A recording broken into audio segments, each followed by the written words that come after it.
Welcome back to the Catholic Buzz, episode 9. Thank you so much for all your emails and your comments we received over the last couple of weeks. We have a lot of exciting news to share today and things to talk about, so I'm glad you are joining us today. Also, just a reminder that the Catholic Buzz available here on YouTube, on the parish website for Holy Name of Jesus, St. Alphonsus Liguori, on Facebook, and also now we're available on iTunes if you want to download us on iTunes for the audio-only version, so you don't have to see my face anymore. I'm Father Daniele, and joining me, as always, is Josh Sullivan. Josh, how you been? Good, I'm good. Yeah, good week? So far, so good, yeah. Yeah, that's great. And, of course, our king of dad jokes, Matt Van Milligan. Hello. Welcome to you, Matt. How have you been? Doing well, yeah. Yeah? Yeah. Anything exciting? No, not too much. We have some news to go over in the podcast. But We do we'll have a cover lot that of news. Yeah. And that's what we're going to be talking about today. You want to just jump right into it? I think so. It's Sure. kind of exciting It's stuff. exciting news. The Ontario government announced that churches can now reopen at 30% capacity. Mhm. They gave a date of just a few days ago, Yeah. June 12th was a Friday. But they also gave a list of restrictions for churches to comply with. Mhm. So that's why most dioceses across Ontario have not opened yet, but will be opening this week and this weekend. I think that's fair because if you think about it too, a lot of stores, I mean, I was just reading an article of the North Bay Nugget, and they were talking about at that time when they announced, they said, we will be open on the day that we're allowed, which is the Friday, I think was it. So we're open on Friday. However, most of our stores inside, we don't know if they will or won't be because they have to get the equipment and everything else in place to be. So like even the stores were kind of shocked by this, and like everyone's kind of just scrambling to try to get to the point that they're at. It's true. Like, even though I know for a fact that the government of Ontario reached out to churches, priests, pastors, dioceses, bishops, and really did a good job of working together with the Assembly of Catholic Bishops of Ontario to reopen churches. But their announcement that churches were allowed to reopen came as a surprise even to the Ontario bishops and dioceses across, because it just kind of came out of nowhere. Yeah. Right? And so that came as a surprise, which left people kind of scrambling. Yeah. Part of that may be strategic as well, that if you give protocols for opening and there's a bit of a lag in the amount of time that it takes people to actually put those in place, then you don't have everything opening at the same minute, and people can That's right. can kind of have a phased Very true. And so I want to talk about what it's going to look like when we return to churches. Mhm. But first, I want to talk about a few things, with that being said, that it kind of came as a surprise. Because I know there are people who are saying, like, the churches have been closed for 3 months. Yeah. How come they couldn't get their act together Right. and open right away? Right? Yeah. There are people who are saying that. Oh, for sure.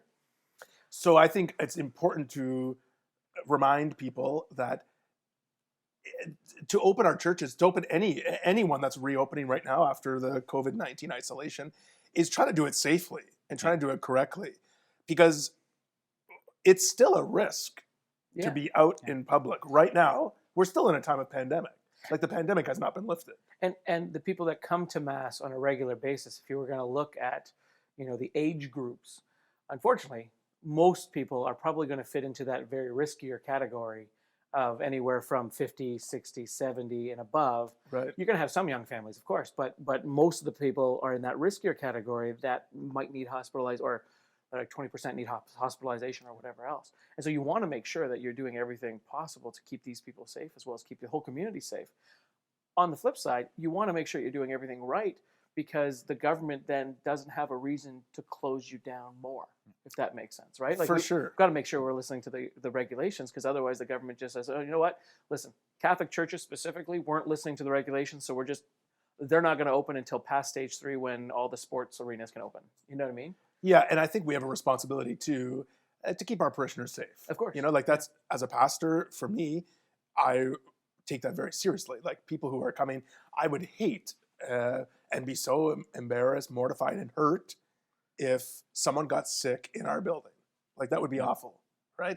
And so we have to do everything we can to keep people safe when they're coming into our building. So And- when now we're talking about this, what are some of the things that we need to do to keep people safe that are going to take a little bit of time to organize? Like what would be some of the holdups? Let's not talk about liturgical. Let's not talk about, Yeah. but let's talk about the So actual some of the safety things that stuff. churches are need this Required extra to- time for, I think that's really great. Like number one, that comes to mind is they had to stock up on supplies, Yeah. hand sanitizer, gloves, cleaning supplies, masks. Some of that stuff has not been available for a long time. No, and masks are so like they have to be worn at mass, right? Isn't that like from our diocese perspective? That's right. They said if you're coming to church, you have to wear a mask. You have to wear a mask. Now, the churches aren't going to provide you a mask, No. so they want you to bring your own face mask, face covering, or mask.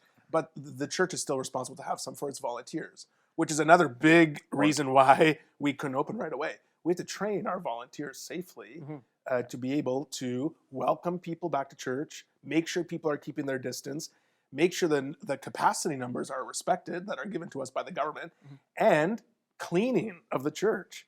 Like after every single mass, the entire church, pews, walls, kneelers, you name it, anything that could have been touched has to be sanitized. You need a team of volunteers to do that. And so that takes time to put together and train and offer that. Yeah, even like we talked about, like children crawling underneath the pew. Like you'd have to then sanitize all underneath the pew and all around. You have to sanitize the floors, the statues. If people go up and touch the statues or the candles or like all that stuff needs to be in a plan that someone is going to do it. And that's why we weren't able to open right away. Yeah. Sorry, Matt, I kind of went off on a little thing, right? Do you see that? Like, because there are people who are questioning why the government made the announcement and we didn't just rush. We didn't throw the doors open right away. Yeah, and I think a lot of the call to open the doors right away comes from a certain degree of justified impatience. It's been 2 months. Yeah. People are hungry for the sacraments. People want to attend mass, and that in and of itself is a good thing, and that's laudable. We should encourage that. But if that's pushed kind of beyond the point of legitimate desire to actually being upset about it not happening soon enough. It not happening in the way that people kind of expect or want, or some of the protocols are placing restrictions on people's expectations for mass. It can be a bit difficult to navigate. True. Okay, so now the big question is, what is it going to look like? Yeah. And I think it's good to prepare people for that. Because people have been waiting 3 months to come back. There's this natural desire and yearning to be back at mass. We don't want everyone to be disappointed, right, with their experience of mass.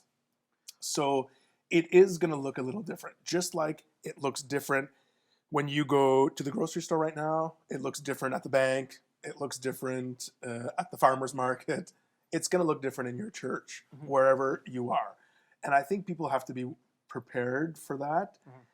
And also to keep in mind that the church is doing its best right now to accommodate all the restrictions imposed on us by the government and all the requests made by the diocese as well. So when people return to their church, wherever you are, if it's in our diocese, if you're listening from other places, I think it's a good thing right off the bat to be patient. Yeah, for sure. And just come with an open realize that the church is opening in its own stage one, if it will, right? We're down to 30% capacity. So that's one big thing. But then there's all the, like in smaller churches that could fit, let's say, 300 people. That's 100 people that can come to mass. And that's including the priest and the volunteers, any readers, any lector, like all those people. That's included in that. And so that can be like, it's a much smaller number, as well as the distance, like keeping the 6 feet apart. I mean, that was one of the big ones that we worked on in the church, was trying to figure out, okay, how do you keep families 6 feet apart from each other? So sometimes that involves blocking off pews, but then if one person sat in the pew, does it block off the whole pew, or can people sit on either side? And does that mean you have to sign up for this pew because you have this many people? Like all the logistics in place. Yeah. How does a priest? Well, maybe that you can.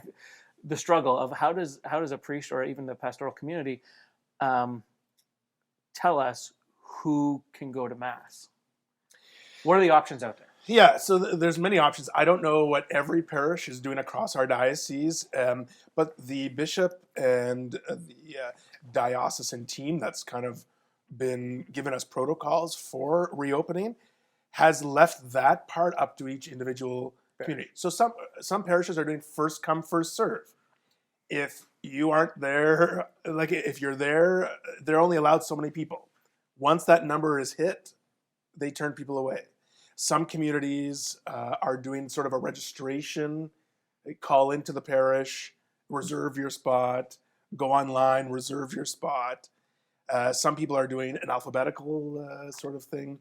One group comes one week, one group comes another week. So it's not going to be perfect. No. It's not going to please everyone, but And it's trial and error, right? It's I mean, trial it and error. really, like if you do the alphabet thing, A to L, maybe you only get 10 people coming out because maybe that's your parish community, right? Like, and then maybe the next week it'll be like, okay, well, we'll do L, M to Z or Z, depending on what part of the state border you live Yeah. on.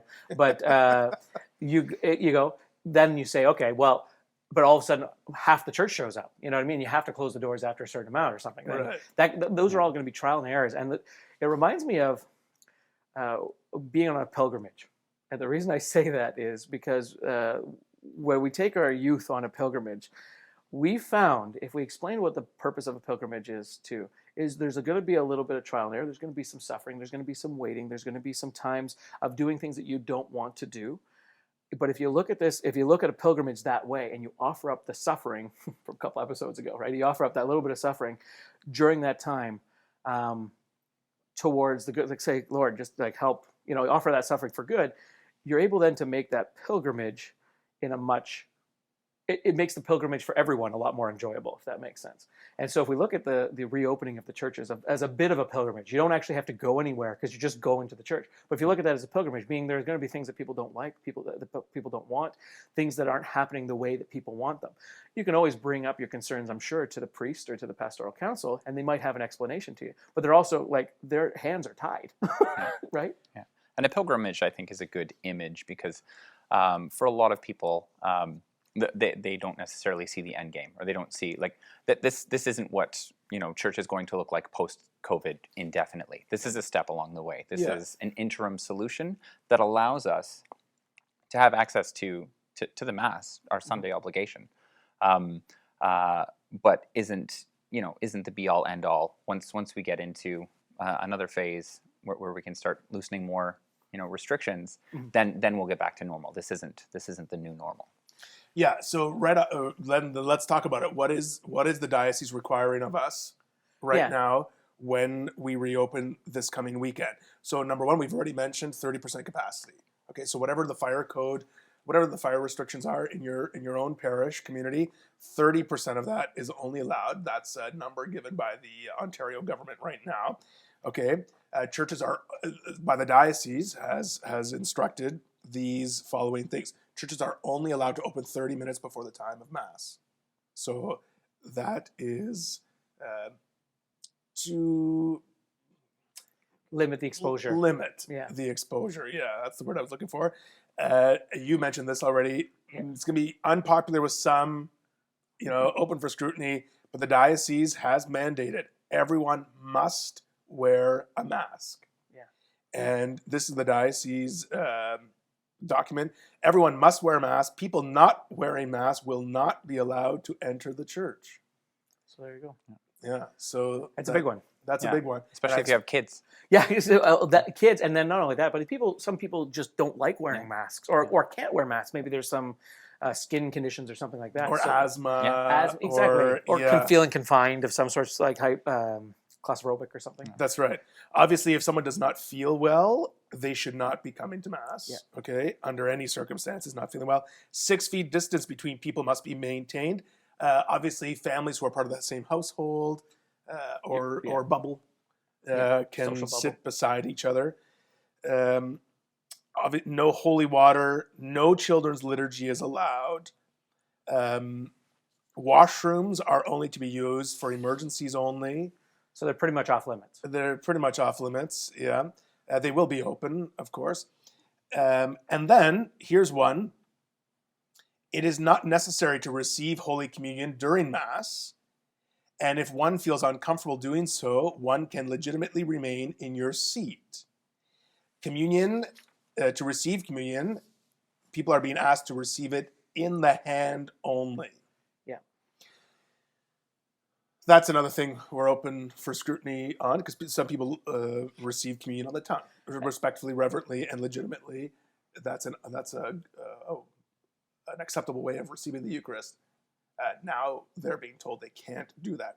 So, but I think that's true. When you come to Mass, it's not necessary, it's not required for you to receive the Holy Communion. So if you feel uncomfortable even getting close to the priest who will distribute the Eucharist to you, or because you can't receive it on the tongue, or for any other reason, You just don't have to. you just don't have to. But still being in the presence of that sacrifice, that community where the Mass is. And we mentioned it on an earlier episode, but it's noteworthy that your Sunday obligation is not to receive the Eucharist every Sunday. It's to attend Mass, insofar as you can, based on the restrictions in your diocese given by your bishop.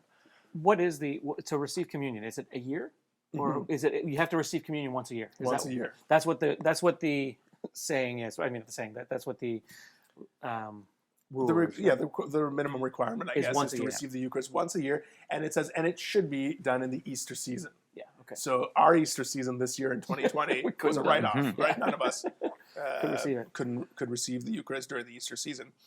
But still, now the bishop hasn't lifted that restriction of going to Mass. Right, and that's very important to say that the obligation to attend Mass on Sunday still is lifted. Yeah. Right, you're not obliged to be at Sunday Mass like you are during outside of a pandemic time. Let's say, exactly. right, so that is still remaining. You're not obliged to be at Sunday Mass.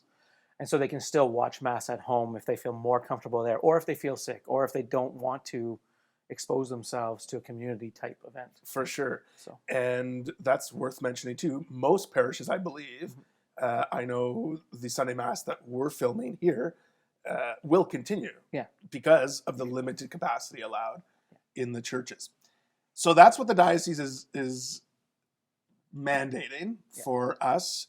The government also has restrictions for churches as well.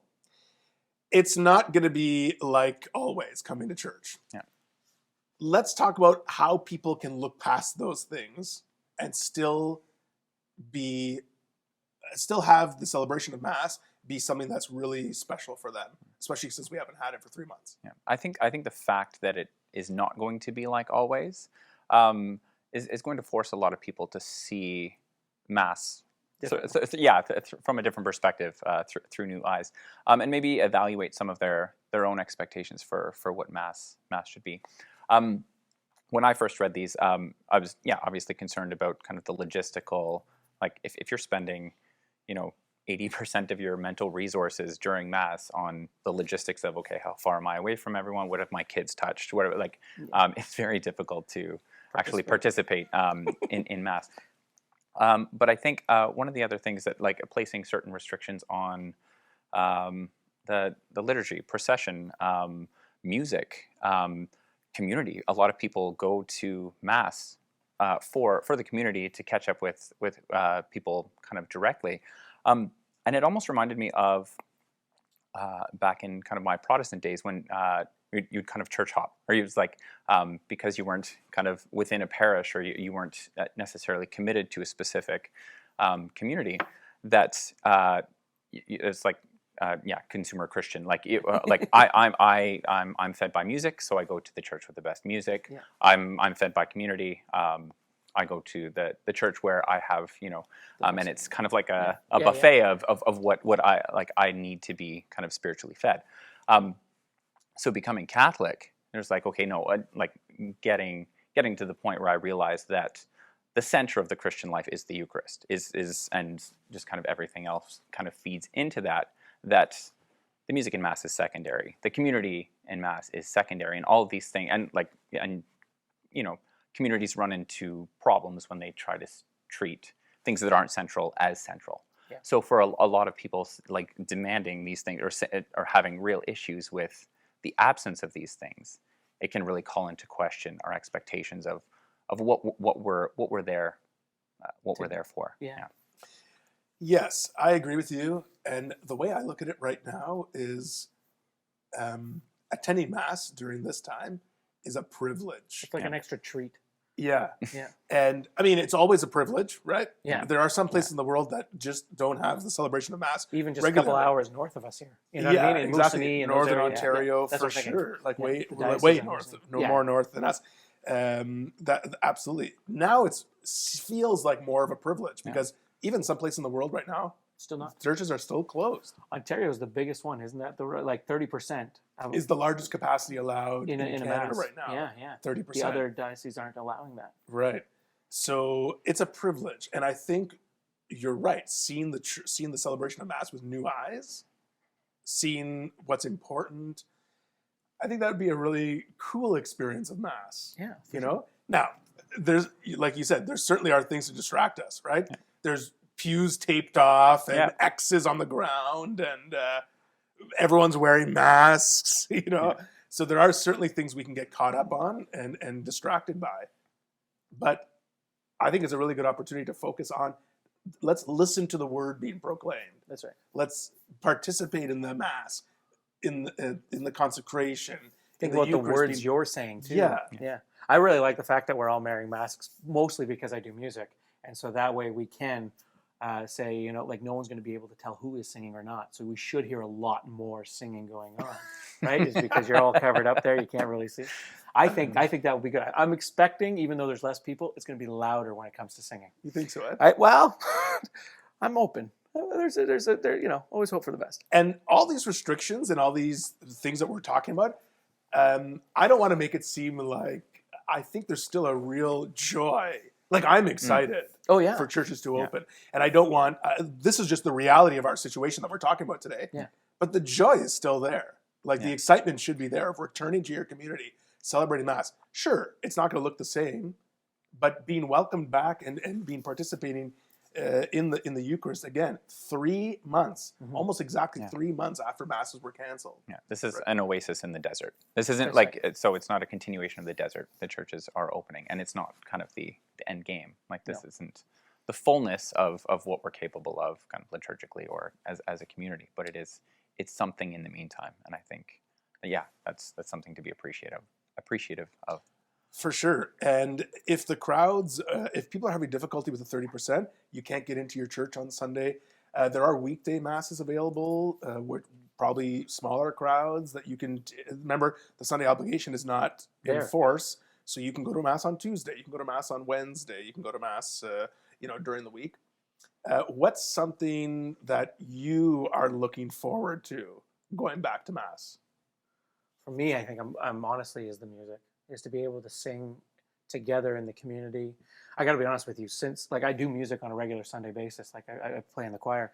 I don't know if I've broken out my guitar since we went into COVID, because I normally play it at youth groups at like probably about 4 times a week. I play in front of people on my guitar, and because I haven't had to, I think is part of it, but also there was no need, and so it's kind of been packed away until the next time I need to use it. I don't play at home very often, and so right now it's just to actually get out my guitar again, to be able to sing, to be able to play music. And I know that in some dioceses they're saying that they're not going to allow singing, right? Or that it's just the cantor or the choir or the musicians that are going to play and one person's going to sing and stuff like that. But still being able to hear the music and be able to enter in, like realizing that even if your heart wants to sing, but you're being told you're not allowed, that's a way of using that, turning that into a sacrifice, like turning that into something you can offer up. You can still enter into that moment as much as you like. For me, I don't know if I really wanted to sing and I was told not to. I know that would really bug me, but being able to be there in community, and even I'll hum it under my mask. No one's going to be able to know, but just to be like, I think that's my part. I mean, as well as being able to receive the Eucharist. So like being able to actually celebrate the Mass, receive the Eucharist, but in the community as well. So you haven't played guitar in a while. Maybe you should bust out the guitar and practice a bit before you. I get know back a to couple of times. I've played the guitar now for 20 years, and about 4 or 5 times a week. It's going to be one of those things. Actually, I don't have calluses on my fingers right now, and that was one of those things. I mean, I did a lot of stuff during COVID, after work and everything else, but nothing had to do with the calluses on my fingers. And so I was talking to somebody about it the other day, and when I was like, "Oh, you got calluses," and they're like, "Oh, well, I haven't played guitar in a while. I don't have calluses." And I was like, "Oh," and I looked at mine. I was like, "Oh, like I can actually feel my fingertips, like that's different." Matt, what's something you're looking forward to coming back to public mass? Yeah, so I'm being a kind of liturgy nerd, or no, I like being in churches. I like the consecrated space. So, and obviously the Eucharist as kind of the center of that. Another thing that maybe I wouldn't have noted at the beginning of this, but and I'm not just sucking up here, but your homilies, the liturgy itself. So yeah, in this kind of interim period, we've been you have access to the missal. You can do the daily readings. I'm fairly good at just kind of self-sustaining my own kind of spiritual interests. I have like books but to have the perspective of the homily, to have someone else's voice other than the voice in my head to kind of measure my ideas against, to get a different perspective. I think that's going to be refreshing or nice to have that back. Cool. I think this is going to be a great opportunity for people. If people are going to make it what it's going to be what people make of it. Mm-hmm. And if people are coming into our churches upset at the changes, upset at the restrictions, upset at the little adaptations, it's not going to be a good experience for you. No.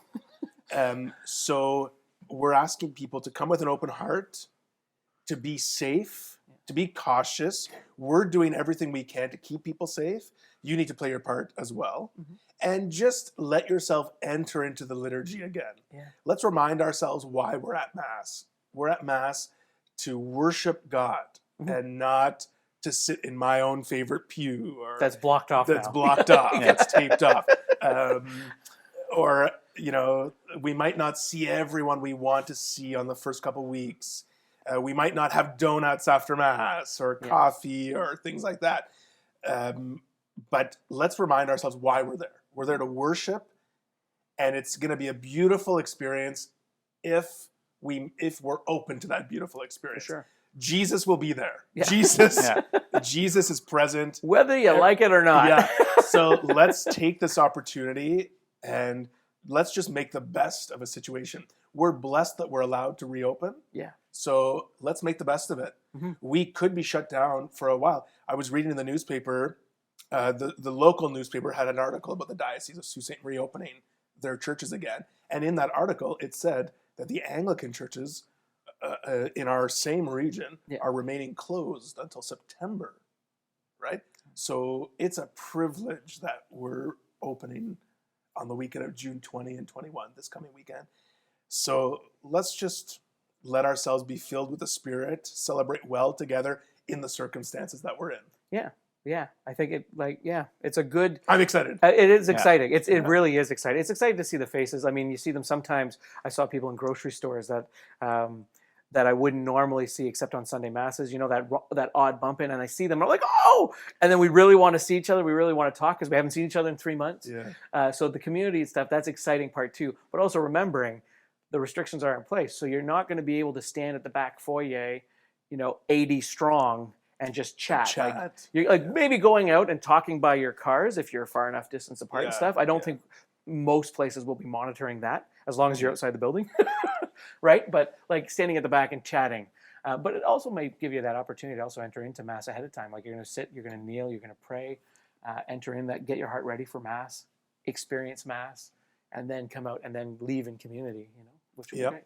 And one more thing I think we should mention is the parish volunteers in every parish across the diocese, across the province. Yeah. They're volunteers. They're doing the best they can. Yeah. It's going to be the first weekend we're open. There's going to be little glitches and things. Let's just get along and just respect what the directives of the volunteers and things. And I think that will be a good celebration for everyone if we're just open to that. So see you guys this weekend. Yeah, it's exciting. Yeah, I'm excited. So for all the people who are listening to the podcast, check with your local parish about the local directives of returning back to your own local parish. They might have different restrictions on numbers, how you can reserve your spot for Mass, or how they're welcoming people back. So check your parish website, check your local parish instructions before you head to Mass. Okay, I hope those of you who are going to Mass this weekend just go into it with an open heart, desire to be in the presence of God and receive the Eucharist again after such a long time. Those of you who can't are going to still stay home, tune into a Sunday Mass online. That's it. That's all the time we have for the Catholic Buzz this week. If you have questions, comments, concerns, or hate mail for Matt, you can email thecatholicbuzzpodcast@gmail.com. For Josh Sullivan and Matt Van Milligan, I'm Father Daniele. We'll see you next time on the Catholic Buzz.